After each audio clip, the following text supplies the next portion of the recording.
based on the opinion of a small group of oligarchs in medicine, we have a terrible track record with health recommendations.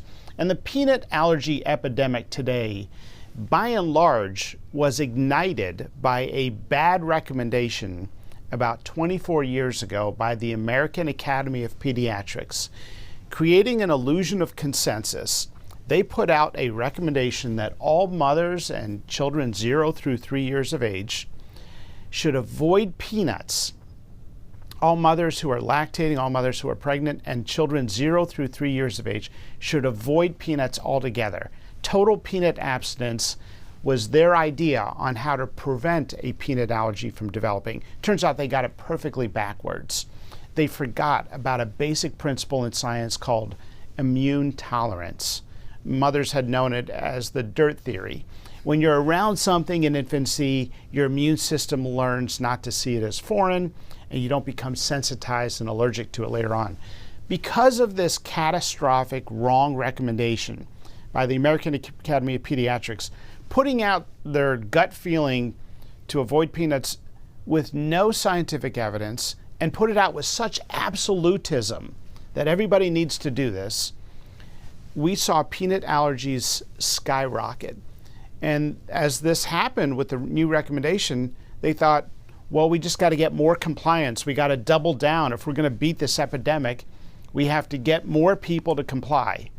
Mothers that fed their infants a little bit of peanut butter to develop some immune tolerance to it were seen as anti-science and spreading misinformation and uneducated.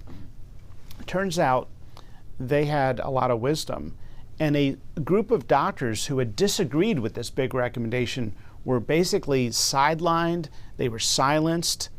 Ultimately, the science caught up with this bad recommendation into a very severe peanut allergy epidemic, where we now saw a new type of allergy common, a severe anaphylactic reaction. That is, a kid is just near a peanut. They don't even consume it.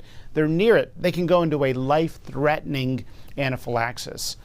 And so finally the study got done, a randomized controlled trial. They took 640 kids, randomized them to peanut abstinence in the first few years of life, or early exposure to peanut butter in the first several months of life. And there was a markedly radical difference in peanut allergy development later in life.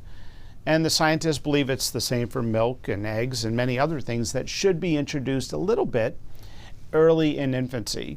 The study that was eventually published in the New England Journal was embarrassingly simple to do. They could have done it before they put out their recommendation with so much absolutism. And when you get it so perfectly wrong, where's the humility to then issue a correction with the same vigor by which the initial recommendation was put out, really spreading misinformation? And this dogma still lives to this day. We still suffer from a terrible peanut allergy epidemic. Schools have now banned peanuts, and it became a vicious cycle because the more you had to avoid it for those sensitive, the less immune exposure infants got for the next generation. And we created this crazy self-licking ice cream cone, which was perpetuate dogma and address it by more dogma. The science is now clear.